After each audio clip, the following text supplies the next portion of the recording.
Hello friends, स्वागत है एक बार फिर से आपका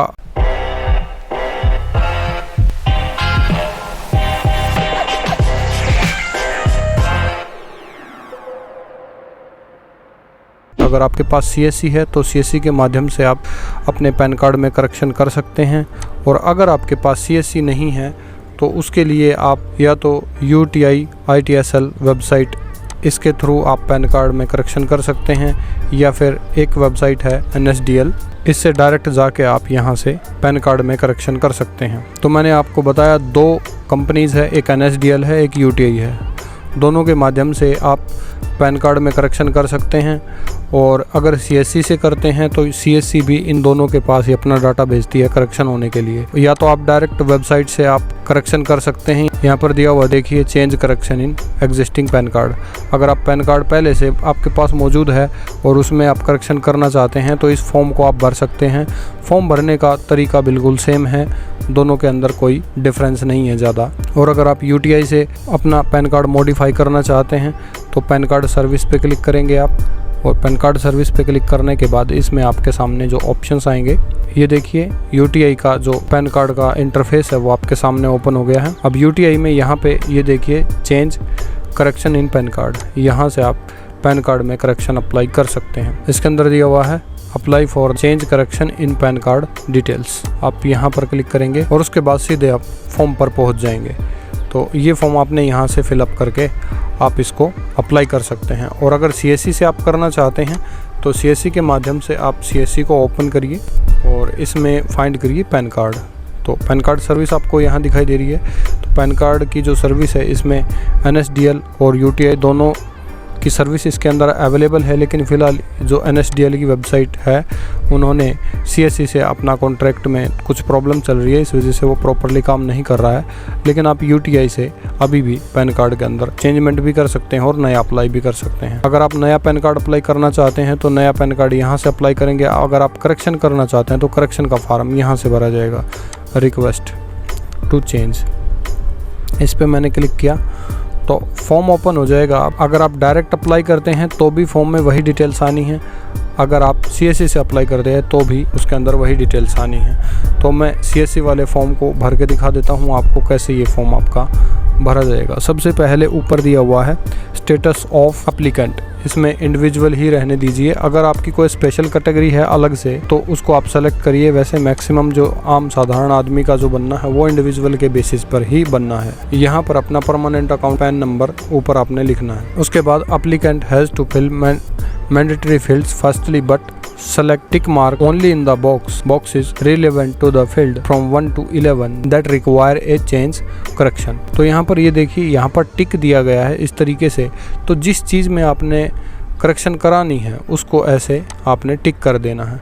बट उससे पहले री एंटर पैन नंबर एक बार फिर से मांग रहा है, मैं दोबारा पैन नंबर दूंगा। मैंने पैन नंबर यहाँ पर 2 बार मांगेगा आपसे, मैंने 2 बार दे दिया। उसके बाद यहाँ पर ऑप्शन दिया गया है select the required option both e PAN and physical PAN. E PAN होता है जो आपकी ईमेल पर आता है और फिजिकल पैन कार्ड होता है जो आपके घर पे आता है। तो ये दोनों पैन कार्ड आपको रिक्वायर्ड है, तो इस पर सेलेक्ट कर दीजिए। और सिर्फ ईमेल पर मंगाना चाहते हैं तो इस पर सेलेक्ट कर दीजिए। तो जैसे मैं दोनों मंगाना चाहता हूँ तो मेरी ईमेल पर भी आ जाएगा, मेरे एड्रेस पर भी आ जाएगा। मैं इसको सेलेक्ट कर देता हूँ। उसके बाद यहाँ पर मैंने डालना है टाइटल, उसके बाद पहले लास्ट नेम डलेगा, उसके बाद फर्स्ट नेम डलेगा। अगर मिडिल नेम कोई है तो मिडिल नेम आप डाल सकते हैं। उसके बाद पेरेंट्स नेम में फादर नेम में चेंजमेंट कराना है। तो फादर नेम में चेंजमेंट अगर मैं कराना चाहता हूँ तो मैं इस पर टिक कर दूंगा। अगर एप्लीकेंट नेम में मैं चेंजमेंट कराना चाहता हूँ तो मैं यहाँ पर टिक कर दूंगा। तो दोस्तों वीडियो को पूरा देखिएगा ताकि पूरी जानकारी आपको मिल सके। उसके बाद मदर नेम को देना ज़रूरी नहीं है, आप इसको छोड़ सकते हैं। उसके बाद यहाँ नीचे आ जाता है select the name of either father or mother which you may like to be printed on PAN card. तो मदर या फादर में से किसका नाम आप प्रिंट करवाना चाहते हैं अपने पैन कार्ड पर, उसको आप यहाँ पर डालेंगे। उसके बाद इसमें सेलेक्ट करनी है डेट ऑफ बर्थ। मान लीजिए जैसे मेरी डेट ऑफ बर्थ में प्रॉब्लम है तो मैं डेट ऑफ बर्थ को यहाँ से ऐसे सेलेक्ट कर दूंगा। उसके बाद फोटो सिग्नेचर, ये अपने आप ही दोबारा डलेंगे, अपने आप ही चेंज हो जाएंगे ये। उसके बाद है सेलेक्ट योर कम्युनिकेशन एड्रेस। अगर आप अपना ऑफिस एड्रेस देना चाहते हैं तो ऑफिस एड्रेस यहाँ से सेलेक्ट करिए, अदरवाइज़ आप रेजिडेंस सेलेक्ट कर लीजिए। तो यहाँ पर अपना जो एड्रेस है वो डाल लीजिए। अगर आप अपना एड्रेस चेंज करना चाहते हैं तो इस पे टिक करके एडिशनल डिटेल्स आपको देनी पड़ेंगी। अगर एड्रेस यही रखना है तो ठीक है। और यहाँ पर डाल दीजिए अपना मोबाइल नंबर, यहाँ पर डाल दीजिए अपनी ईमेल आईडी, और यहाँ पर ये सेलेक्ट करना ज़रूरी है इंडिया, और यहाँ पर जो एरिया का पिन कोड है वो आप दे दीजिए। अगर आप ये फील्ड इसमें वैसे मैंडेटरी नहीं दे रखे हैं, लेकिन अगर आप ये फील्ड नहीं भरेंगे तो ये फॉर्म आपका सबमिट नहीं होगा। यहाँ पर आधार नंबर आपने देना है। पहले यहाँ पर आधार नंबर डालिए, वो डाल दिया मैंने। उसके बाद सेकंड कॉलम में कैंडिडेट का नाम आपने डालना है। कॉलम नंबर 11 में अपना पैन कार्ड देना है आपने दोबारा से, यहाँ पर दोबारा मांगेगा। यहाँ पर कैंडिडेट का नेम दोबारा अपने आप आ जाएगा। उसके बाद यहाँ पर हिमसेल्फ कर दीजिए। उसके बाद यहाँ पर नंबर ऑफ डॉक्यूमेंट, जो चेंज करेक्शन आपने कराना है उसके सपोर्ट में कितने डॉक्यूमेंट देना चाहते हैं। फॉर एग्जांपल मान लीजिए अगर आप अपनी डेट ऑफ बर्थ चेंज करना चाहते हैं तो उसके लिए आप 10th की मार्कशीट और आधार कार्ड अगर आप देना चाहते हैं तो 2 डॉक्यूमेंट्स आपके पास हो गए, तो यहाँ पर 2 सेलेक्ट कर सकते हैं। 3 दे रहे हैं तो 3 सेलेक्ट। डेट एंड प्लेस यहाँ पर आ जाएगा, वो अपने आप सिस्टम उठा लेगा। अब यहाँ पर है आइडेंटिटी प्रूफ। आइडेंटिटी प्रूफ में ये लिस्ट दे रखी है, इनमें से कोई सा भी आइडेंटिटी प्रूफ आप ले सकते हैं। फॉर एग्जांपल मैं यहाँ पर आधार कार्ड कर देता हूँ। उसके बाद है एड्रेस प्रूफ। एड्रेस प्रूफ में भी आप आधार कार्ड ले सकते हैं। डेट ऑफ बर्थ प्रूफ, यहाँ से डेट ऑफ बर्थ प्रूफ आपने सेलेक्ट करना है। आधार कार्ड ले रहे हैं, पहली बात तो ये है कि आधार कार्ड में ही आपकी डेट ऑफ बर्थ सही होनी चाहिए। अगर आपके आधार कार्ड में डेट ऑफ बर्थ आपकी सही नहीं है तो पैन कार्ड में डेट ऑफ बर्थ ठीक नहीं होगी। तो सबसे पहले अपने आधार कार्ड में डेट ऑफ बर्थ ठीक करा लीजिए। उसके बाद इस फॉर्म को आप अप्लाई कीजिए और डेट ऑफ बर्थ प्रूफ में आप आधार कार्ड सेलेक्ट कर दीजिए। उसके बाद select pan proof. Pan card के लिए अगर आपका पैन कार्ड खो गया है तो FIR डाल सकते हैं। अगर आपके पास पैन कार्ड है तो कॉपी ऑफ पैन कार्ड आप यहाँ पर सबमिट कर सकते हैं। तो ये आपका फॉर्म कंप्लीट हो गया है। इस फॉर्म को आप अच्छे से चेक कर लीजिए और उसके बाद सबमिट कर दीजिए। जैसे आप इस फॉर्म को सबमिट कर देंगे तो देखिए आपके सामने एप्लीकेशन नंबर, कूपन नंबर और पैन नंबर कैंडिडेट का, वो सब चीज़ें आपको यहाँ पर दिखाई देंगी, वो आपके सामने आ गई हैं। और कैंडिडेट की जो डिटेल्स हैं वो फॉर्म के अंदर आपको शो हो रही हैं। और यहाँ पर डेट ऑफ बर्थ मैंने चेंज करनी थी तो डेट ऑफ बर्थ टिक होके आ गया है। Photo and signature and address ये ऑटोमेटिकली टिक होके आ जाते हैं। जो आप करंट में जो डाटा आप लगाते हैं वही भर के इसमें आता है। तो ये फॉर्म आपके सामने आ गया है। इस फॉर्म को आपने प्रिंट कर लेना। मैंने कस्टम स्केल करके एक पेज पे मैं इसको ले आया हूँ और अब मैं इसको सेव एंड प्रिंट कर लेता हूँ। अभी देखिए NSDL ने यहाँ पर फॉर्म फिलिंग की जो इंस्ट्रक्शंस है वो यहाँ पर दे रखी है। आप इसको भी चेक कर सकते हैं। ये पूरा फॉर्म इन्होंने भर के दिखाया हुआ है, जैसे अभी मैंने आपको भर के दिखाया। डॉक्यूमेंट यहाँ पर देखिए, document to be submitted along with the application. Application के साथ डॉक्यूमेंट्स क्या आपको सबमिट करने हैं। अब डॉक्यूमेंट्स जो सबमिशन है वो दोनों जो कंपनीज है NSDL UTI में, दोनों में लगभग सेम है। तो कोई से का भी आप इंस्ट्रक्शंस उठा के देख लीजिए, उसमें से आपको डॉक्यूमेंट्स की डिटेल्स जो है ना मिल जाएगी।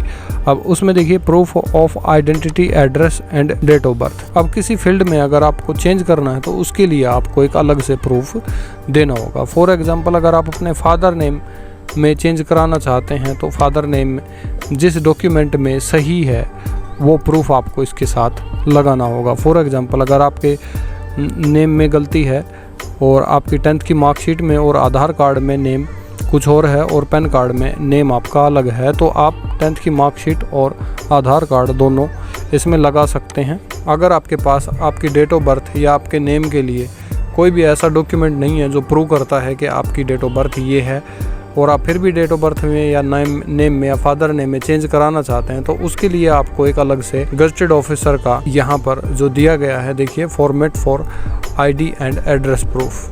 यहाँ पर ये जो डॉक्यूमेंट है, ये डॉक्यूमेंट आपको इसके साथ लगाना होगा, तब ही आपकी करेक्शन की जाएगी। अब इस डॉक्यूमेंट को कैसे फिलअप करना है आपको मैं बता देता हूँ। यहाँ पर कैंडिडेट का फोटो लगेगा और गजेटेड ऑफिसर से उसको आपने सिग्नेचर कराना है।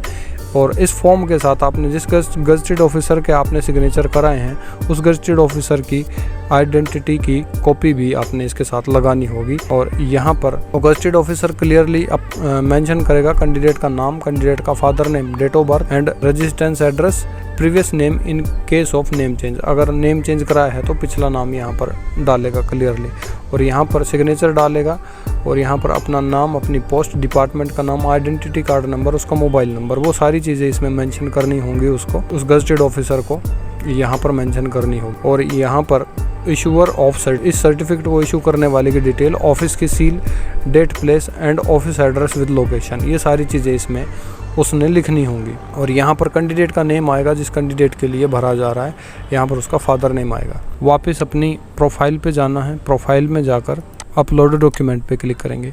अपलोड डॉक्यूमेंट पे क्लिक करने के बाद यहाँ पर जो एप्लीकेशंस जिनके डॉक्यूमेंट्स अपलोड पेंडिंग है वो आपको यहाँ पर दिखाई दे जाएगा। यहाँ पर स्टेटस में यहाँ पर अपलोड बटन आपको दिखाई दे रहा होगा। एप्लीकेशन फॉर्म को आपने proof of identification, proof of address, proof of date of birth, ये जो इसमें आपने सेलेक्ट किए थे उन सभी की एक फ़ाइल आपने बनानी है और 200 DPI के अंदर PDF बनाना है और उसका साइज़ है वो 2 MB से कम होना चाहिए। वो पूरी की पूरी फाइल आपने एक जगह बनानी है और उसको इसमें अपलोड करना है। 300 DPI में फ़ोटो स्कैन करेंगे और उसकी हाइट विड्थ है वो 213 पिक्सल रखेंगे आप। उसके बाद सिग्नेचर है 600 DPI में आपने में रखना है और इसकी जो साइज़ है वो 60 KB से कम होनी चाहिए और आपके फ़ोटो की जो साइज़ है वो 30 KB से कम होनी चाहिए। उसके बाद यहाँ पर अपलोड पे क्लिक करेंगे। अपलोड पे क्लिक करते ही यहाँ पर देखिए आ गया, यहाँ पर फॉर्म आपने अपलोड करना है सपोर्टिंग डॉक्यूमेंट्स के साथ। और एक चीज़ और ध्यान रखने की है दोस्तों, अगर आपका कैंडिडेट है वो इलिटरेट है, अनपढ़ है और अंगूठा लगाता है तो सिग्नेचर की जगह पर अंगूठा भी लगाया जा सकता है। तो ये देखिए किसी और का फॉर्म है, मैं आपको दिखा देता हूँ कैसे आपने सिग्नेचर करने हैं और कैसे इस फॉर्म को कंप्लीट करना है। यहाँ पर देखिए इस फोटो पर आधे फ़ोटो पर सिग्नेचर किए गए हैं और आधे कागज़ पर सिग्नेचर किए गए हैं और यहाँ पर जो फ़ोटो है इसमें इसके नीचे सिग्नेचर किए गए हैं और उसके बाद यहाँ पर नीचे सिग्नेचर किए गए हैं और यहाँ पर डेट डाली गई है। उसके बाद इसके साथ पैन कार्ड अटैच किया गया है, आधार कार्ड अटैच किया गया है और ये आधार कार्ड का बैक साइड है, ये अटैच किया गया है। तो ये डॉक्यूमेंट्स आपने इस तरीके से इसमें अटैच करने हैं। यहाँ पर फाइल को सेलेक्ट कर लीजिए जो फाइल आपने अपलोड करनी है इसमें। उसके बाद पिक्चर सेलेक्ट कर लीजिए। फ़ोटो को MS पेंट में ओपन कर लीजिए। MS पेंट में ओपन करके रीसाइज कर दीजिए और रीसाइज में ऑलरेडी यहाँ पर परसेंटेज लिखा हुआ है, यहाँ पर पिक्सल कर दीजिए और पिक्सल में यहाँ डाल दीजिए 213 और नीचे वाले कॉलम में भी डाल दीजिए 213 और उसके बाद आप ओके कर दीजिए। उसके बाद आप अपलोड पे क्लिक कर देंगे। फिर आप पेमेंट वाला पेज पर आएंगे, पेमेंट कर दीजिए और पेमेंट करने के बाद आपका जो फॉर्म है वो सक्सेसफुली सबमिट हो जाएगा। जैसे ही आपकी पेमेंट हो जाएगी, पेमेंट होते ही आपके सामने इस तरीके की पेमेंट स्लिप भी आ जाएगी। हेल्पलाइन नंबर भी दिया गया है। गूगल में NSDL एड्रेस लिखिए और NSDL एड्रेस से कस्टमर केयर NSDL एड्रेसेस आपके सामने पेज आ जाएगा। जब आप ये फॉर्म कंप्लीट कर लेते हैं, भर लेते हैं, तो फॉर्म के ऊपर भी आपका जो एड्रेस है वो प्रिंट होके आता है। उस एड्रेस पर आप अपना एप्लीकेशन को सेंड कर सकते हैं। अगर इससे रिलेटेड आपकी कोई क्वेरी है तो आप अपनी क्वेरी कमेंट बॉक्स में छोड़ सकते हैं और अगर चैनल पर पहली बार आए हैं तो चैनल को सब्सक्राइब कर लें, वीडियो को लाइक ज़रूर करें।